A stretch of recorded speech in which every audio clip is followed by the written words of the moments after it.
All right, guys, we're joined by Mississippi State head coach Mike Leach. Up first, we'll go to Neil Price.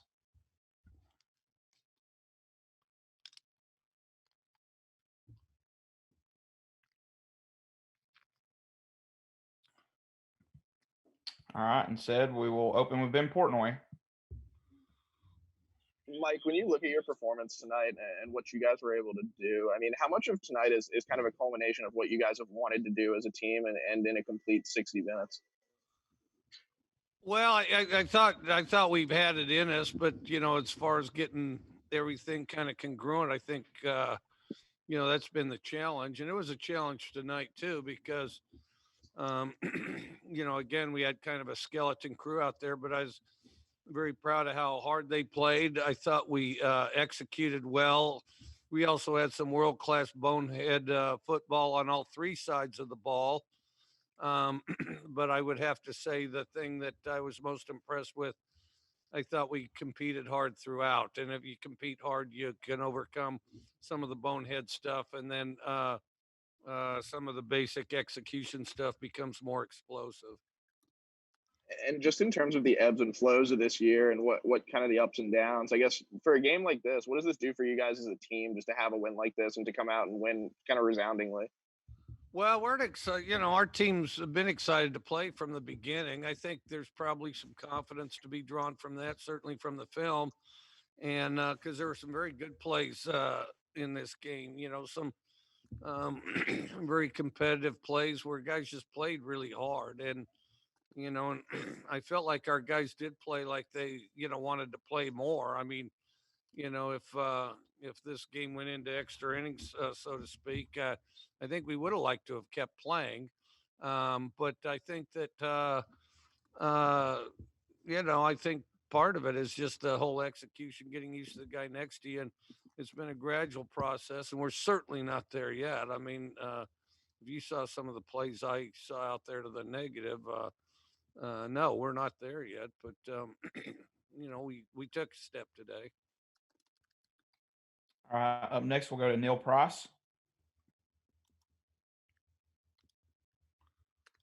Season high 151 yards. Was that something that was in the game plan that you wanted to do more this week, or was that maybe a product of the offensive line just continuing to improve and opening up holes and doing some things for you there? I thought we played better on the offensive line, and I thought our backs did a better job reading the holes and things like that. And I also think that um, some of the balls we threw early probably opened some things up for us. Thank you. Up next, we'll go to Steve Robertson. Coach, along those same lines about the running game, the wrinkle you did with the fake toss and inside handoff. I mean, what was it about that play that made you feel like it would be successful, and why did you have so much success with it? It's just sort of a fly sweep's all it is. I've always thought that is a great play. Um, I've always thought that's a great play, and I've seen teams run it, like you say on the high school level where it's their signature play. It's an old play, and so maybe old enough that folks forgot about it. But I thought it played pretty well today. It's got a lot in common with a lot of stuff. It's kind of a draw, or it's the sprint draw. I mean, it's kind of a draw. It's kind of a sprint draw. It's kind of a counter. So I don't know. I guess the hybrid of some good stuff, but it's been around. When Fred Flintstone was quarterback, they had that play, and Fred was pretty good at that play. So anyway, we decided to break it out. Up next, we'll go to Joel Coleman. Mike, that y'all's first score, I guess Paul Blackwell recovers the muff punt maybe in the end zone, and kind of felt like the dam broke, so to speak, at that point. And just from then on, you guys just kind of rolled. Was there kind of that feel on the sideline? I mean, was that kind of I guess how big of a moment was that for you all to kind of catch your breath and get going? Well, I felt like we were excited to play from the start, and then that first series, I thought we were really rolling that our first defensive series, and then had got a mishap that I thought maybe we could overcome better, but certainly uh, you can do your own observations on that. But and then so then kind of went in the tank the rest of that drive. But I thought we attacked the adversity of that and attacked their offense after that, and it worked out. Up next, we'll go to Tyler Horka. Mike, you mentioned that first drive. Obviously, you don't want to lose a team captain on the second play of the game, but Missouri does go down and score. But then it seems like you guys kind of just put that behind you and rallied. What can you say about your team for doing that? It's not an easy thing to lose a captain and still play the way they did, I'm sure.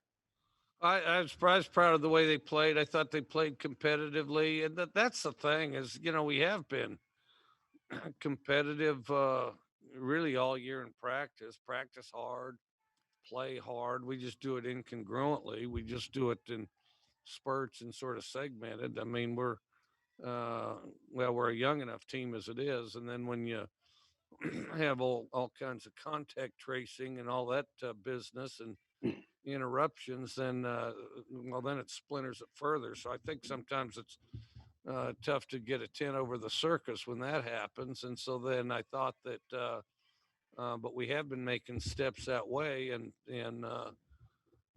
it looked better today. It's certainly not perfect, but I thought we were aggressive, competitive, and again, I was really proud of them for that. Up next, we'll go to David Murray. Coach, a couple of questions about the running game. You mentioned the work the offensive line did. How much more comfortable are Marks and Johnson getting in this, as you'd indicate? Are they more patient, or are they just taking their time and looking for what's there instead of forcing something? I think they've gotten better at seeing the grass. I think they, are starting to get into a bit of a rhythm. A really good running back, if you see, always kind of has a rhythm about him. I mean, lines up and just kind of explodes out of his stance and, comfortable enough to really hit the hole hard. I think we're getting better at that. Another question, even though you don't like your quarterbacks to run a lot, do you think that Will Rogers' first scramble, 18 yards, which, by the way, is the second longest carry of the whole team this season, did that open anything up with Missouri that you saw? Maybe, but they played a lot of man anyway. I actually thought he could have run it more, to be honest with you. We're asking him to read the field, which that's the primary thing we want him to do. But when their backs are to you when their backs are to you, and if you're protecting pretty well, everybody's covered, you're going to have some space to run it. Next, we go to Tyler Horka.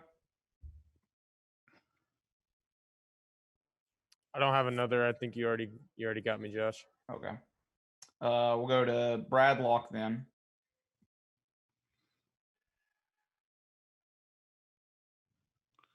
All right, Brad. No, Brad. We'll skip him. We'll go to Steve Robertson then. Coach, there's a lot of bowl teams and players that are opting out. I mean, how concerned are you about that sort of thing? You've said all along that you really want to play as much football as you can. What's kind of your message to your team now? Is that's now a possibility? Well, football is always exciting to play, and that's why I'd like to think everybody signed up in the first place. And but I'm not too concerned about it. But everybody that's excited to play, we'd be really excited to go to a bowl game. Up next, we'll go to John Sokoloff. Mike Leach talking with the media downstairs. Mike, how did you a couple of missed handoffs, so to speak, I guess. Mike, how did you guys, what did you kind of say to your team after the third quarter when you kind of got them all together, when it was a 2-possession game going into there? What specifically was the message there? Yeah, just finish the game. We did some good things, but none of it counts unless we finish. You know. And then you mentioned offensively a little bit earlier, but with Will, how much more with the type of man coverage does he kind of excel with that, and just your offense as a whole? Well, they kind of bounced between the two. The first half they played a lot of man, some of it with two safety, which is a little out of character for them. And then they got to where they're playing that real loose zone stuff. The drop eight business, um, and they made a run of that. Then we moved the ball on that, and then they went back to man, which is kind of that's what they're used to. That's their best what they do best. And then some blitz off and on. I mean, there was a blitz that was a big play for the drive. They brought a bunch of people, and Cyrus jumped up and caught that post, so that was pretty good there on that particular play because they were really heating him up. And then, then they went back to then they shuffled through some defenses, and but in the end they played a lot of man, and that's what they do is they play man. And the last one from me is you guys made it through your full SEC game schedule this year. You played all of your games. I mean, how kind of surprised are you or are you surprised that you were able to get through the whole season like a little bit unscathed, I guess, because you got every game in? And how kind of like proud of you guys are you of your guys for actually making it? I'm really proud of them for that. I mean, because for about 5 weeks we've been under the threshold there. The 53-man threshold. So I think that's impressive, and they're young enough. If we can keep getting better together, well, one day some of these guys may be dangerous to know, and I hope that's the case. And we'll see what happens. All right, that'll do it for Coach. Thank you, Coach.